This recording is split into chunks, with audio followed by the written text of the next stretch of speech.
আসসালামু আলাইকুম ভিউয়ার্স, আশা করতেছি আপনারা যে যেখানে আছেন আল্লাহর অশেষ রহমতে ভালো আছেন। আলহামদুলিল্লাহ আমিও ভালো আছি। তো আজকে আপনাদেরকে দেখাবো আমি মূলা রেসিপি।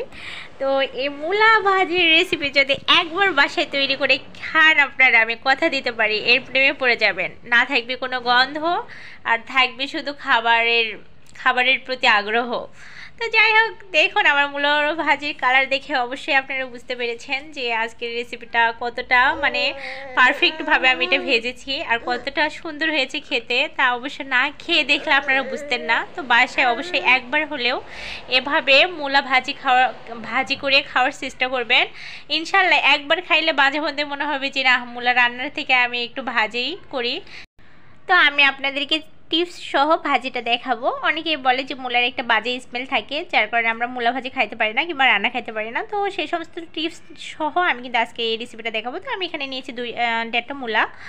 তো আমি মূলাটাকে কিন্তু সুন্দর করে কেটে নিয়েছি। এখানে আসলে আমার একটা মূলা নেওয়া পড়েছে, আর একটা ফেলাই দিয়েছি কেননা মূলার ভিতরে কেন জালে ছিল। আর আমি মূলাটাকে কিন্তু ছিলে নিয়েছি। আপনারা না চাইলে না ছিললেও হবে। তো যাই হোক, এটাকে আমি এখন ওয়াশ করব পানি দিয়ে।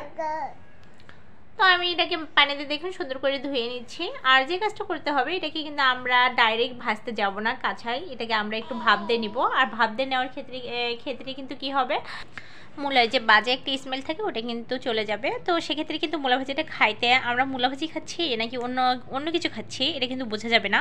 হয়তো আপনি বলতে পারেন যে আমি আমার জামাইকে জিজ্ঞেস করেছিলাম, বলো তো আমি কি ভেজেছি। নইলেও আমি তাকে 3-4 বার জিজ্ঞেস করছি, ও খেয়েও বলতে পারতেছে না যে আমি কি ভেজেছি। লাস্ট টাইম বললাম, বলতে কি পারবাই না তুমি?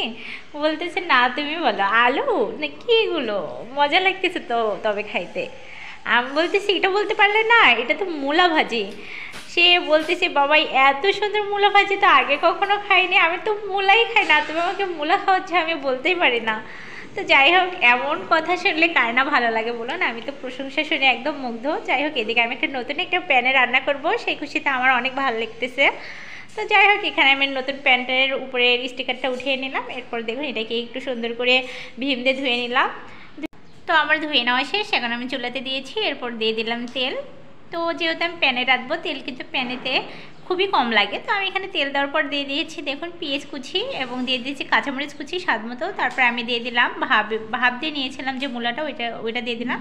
যেহেতু আমার মূলা অল্প, যার কারণে আমি এখানে একটা আলু অ্যাড করেছি এবং ফুলকা অ্যাড করেছি। তো আলু এবং ফুলকাটাকে দেওয়ার পর দেখুন আমি যথেষ্ট পরিমাণে এটাকে একটু নেড়ে চেড়ে নেব। তো যেহেতু আমি কিছুই দিইনি, এখন আমার যা যা লাগবে তা হচ্ছে, এইখানে আমি প্রথমে দিয়ে দিলাম রসুন বাটা। আর আমার কেন জানি জিরা বাটাটা কোনো ক্রমে হচ্ছে না, শক্ত হয়ে গিয়েছে, যার কারণে আমি এখানে শুধু রসুন বাটা দিলাম। তো অবশ্যই আপনারা রসুন বাটা দেওয়ার চেষ্টা করবেন, সেক্ষেত্রে কিন্তু সুন্দর একটা স্মেল আসবে এবং ভাজিটা খাইতেও ভালো লাগবে। যে কোনো ভাজিতে আপনারা রসুন বাটা এবং জিরা বাটা দিয়ে দেখেন, সেই ভাজিটা কিন্তু অত্যাধিক মাত্রায় ভাল লাগে খাইতে, অনেক বেশি। তো দেখুন আমি এক পর্যায়ে হলুদ এবং লবণ দিয়ে নিলাম। দিয়ে নেওয়ার পর এটাকে আমি নেড়ে চেড়ে নিচ্ছি। তো অবশ্যই এটাকে একটু দূরে চলে যাবেন না। চুলাতে যে কোনো জিনিস ভাজে, বিশেষ করে আমার ক্ষেত্রে এমন হয়, ভাজে উঠাই দিয়ে আমি বাচ্চার কাছে যাই কিংবা কোথাও যাই, আসে দেখি পুড়ে গিয়েছে। তো এই প্যানেতে কি হবে, আমার তা হবে না। প্যানেতে সহজে কোনো জিনিস পুড়ে যায় না কিন্তু। তো যাই হোক, এটাকে আমি চুলার রাসটাকে মিডিয়াম রেখে আমি নইলেও এটাকে 3 মিনিটের মতো ঢেকে রেখেছিলাম। তো এর মধ্যে আমার সমস্ত মূলা এবং আলু ফুলকা সব সিদ্ধ হয়ে আসছে অনেকটাই। তো এখন আমি আর ঢেকে দিব না, কিছুক্ষণ আবার ভেজে নিব। তো দেখুন আমার এটা ভাজিটা আমার বিদ্যুৎ নেই থাকলে বিদ্যুৎ নেই থাকলে কিন্তু বাতি দেওয়া থাকলে কিন্তু অরিজিনাল কালারটা বোঝা যায়। তো এটা সুন্দর একটা কালার আসছে। তো কি বলবো, গরিব মানুষ, নষ্ট ক্যামেরাতে ভিডিও করি, যার কারণে অতটা কালার আসে না। তো দেখেন অবশেষে আমার ভাজিটা হয়ে গেছে। আলহামদুলিল্লাহ কতটা পারফেক্টভাবে ভাজিটা হয়েছে। দেখুন কাঠের চামচতে উঠতেছে না, দাঁড়ার অন্য চামচতে উঠাই। দেখুন আমি উঠাচ্ছি, দেখুন কতটা খাস্তা হয়েছে, আপনারা দেখে অবশ্য বুঝতে পেরেছেন।